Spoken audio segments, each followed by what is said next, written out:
Hey, it's Jack. And this video is called, What's the Most Powerful Question You Can Ask a Man?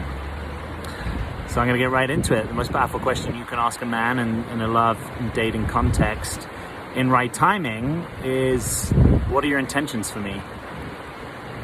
What are your intentions for me? Now, let's break this down a little bit. A couple of scenarios here. One is he's clear what his intentions are for you, and he can communicate that to you. And wouldn't you want to know? The main reason you wouldn't want to know is if his intentions are misaligned with yours, or because you fear rejection. And all of that is real and human. And it's generally better to take the pain in the short term than suffer the long-term pain of trying to relate with someone that you're misaligned with. So scenario one is he's clear and he can communicate that with you. Scenario two is he's not the clear.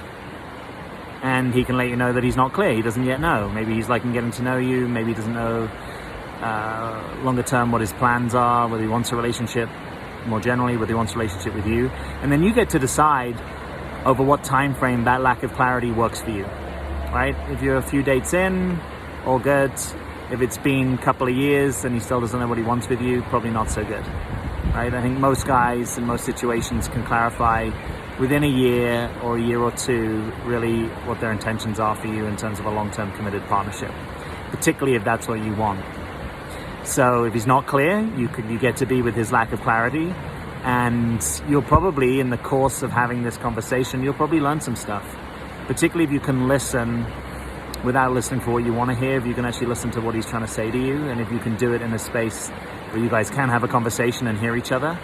And there's something mature, if you can get over the fear of rejection or needing it to look a certain way, there's something really healthy and mature about actually hearing one another and what's real and what you both want and where you're at.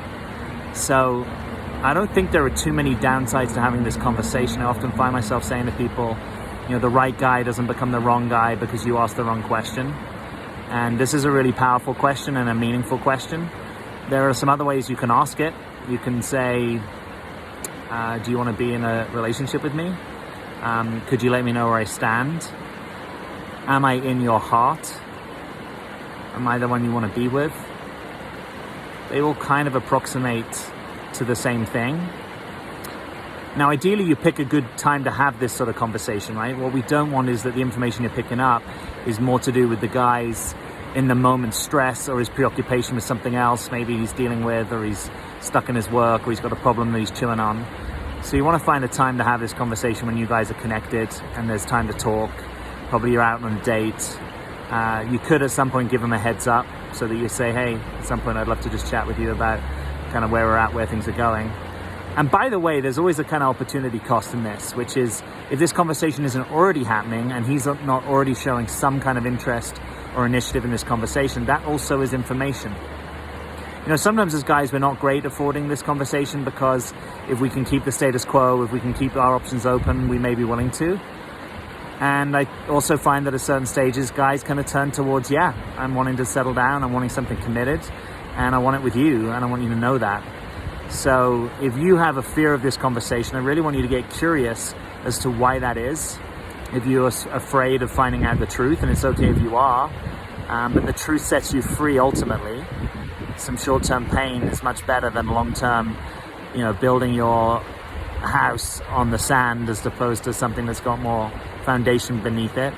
And I've also found that it's not uncommon that guys actually do know where they stand with you. They do know that they don't really see a future with you, or they don't really ever see you being their girlfriend.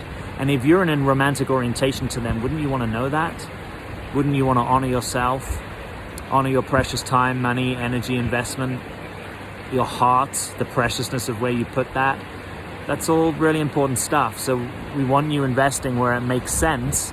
Now, we don't need you to be premature, right? A lot of people stay safe by cutting things off early because they need clarity, and actually, I don't really know you, so I can't give you clarity, or I like you, but I'm not ready to give you that clarity yet. So you don't need to cut things off prematurely. You can let them unfold and flow.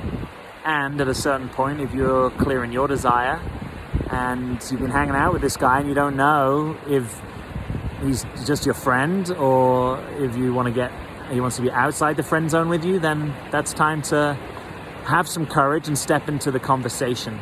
And even if it's difficult, or even if it brings stuff up you don't like, or even if you guys even rupture in that conversation, the bigger picture is, are you with your guy that wants to make some investment in you and in the relationship? And the opportunity cost of doing that with someone who's not really that into you, I think it's really high. And I think it can also be really heartbreaking. So let's not have you an unnecessary heartbreak. Let's have you having clear, real, and sober, authentic communications with anyone that you're in a connection with, that you're not clear where you stand.